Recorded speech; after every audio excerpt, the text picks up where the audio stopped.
If you want to grow a guava tree like this at home, then you must follow this technique.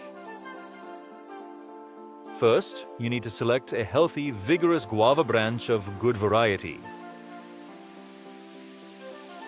Using a sterilized knife, make a ring-shaped cut around the branch, about 1 to 2 inches long.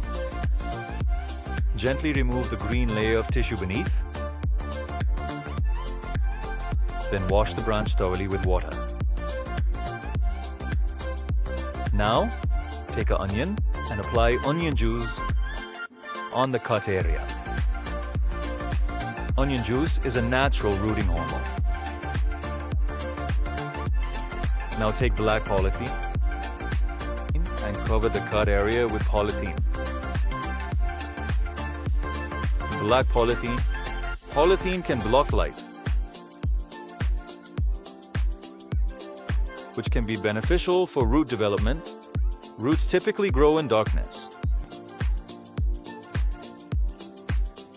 Then add some water. After a month, I am opening polythene. The best time to do this method is spring or summer month. Look, friends, how beautiful roots have grown. Once the roots are well developed, carefully separate the branch from the mother plant. Now, I will plant this plant in a pot.